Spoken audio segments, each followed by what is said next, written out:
Welcome to Beers with Brian. And I'm Brian. Hey, Happy New Year's, everybody. Hey, it's been another year. I didn't say it was a good year. It's just been another year. Because 2021 was a lot like 2020, the reboot.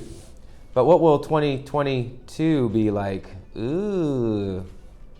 I'm hoping it's going to be good, though. I think it's going to be good. So let's talk about this week's beer. This is our Sweet Little Lie. This is a imperial wheat ale with caramelized pineapple and maraschino cherries, coming in at 11% and 40 IBUs. Ooh, it's sweet. It's called Sweet Little Lie. It's definitely sweet. It's a little sweet. Maybe it should be called Little Sweet Lie. I don't know. It's sweet. It's almost like a cordial, and it's big. 11% is a strong beer. So this is one that you want to kind of sip on. This is almost like a dessert beer, if you will. So, Sweet Little Lie. Come check it out.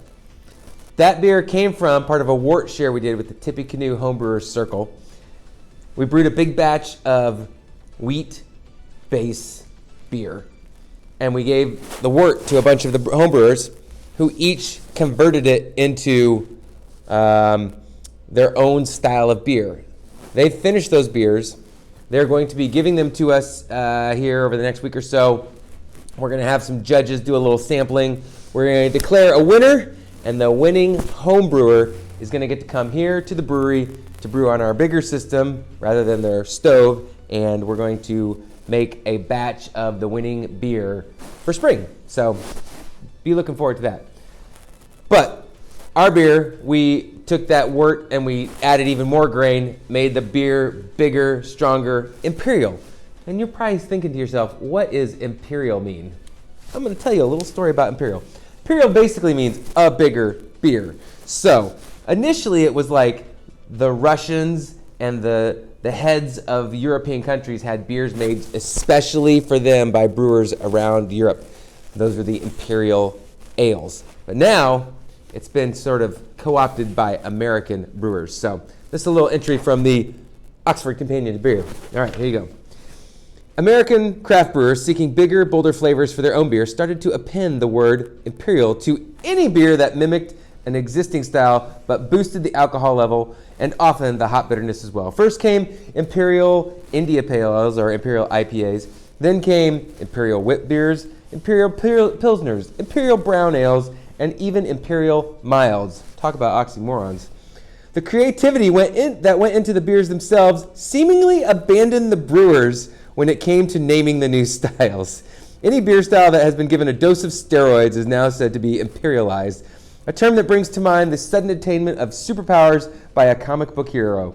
The term double, as in double IPA, is used similarly. Should the brewer feel that imperializing is insufficient, a strong brown ale may become a double imperial brown ale, or a beer that should be certainly vanquish all comers.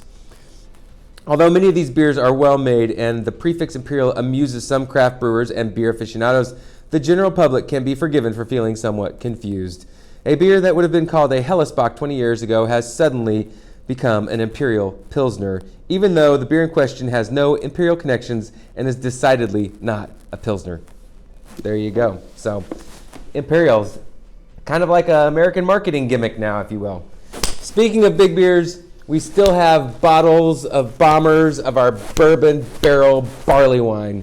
So you need to come on down and buy you some of that, because that's big. Updated hours coming into the new year. We're open tonight, and then we will be closed from New Year's Day until Wednesday the 5th. So closed.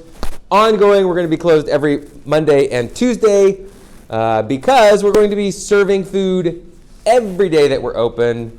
Sundays, Wednesday, Thursday, Friday, Saturday, all will have menu available for service, so that if you come in, you can get food. So you know if the door's open, there's food available.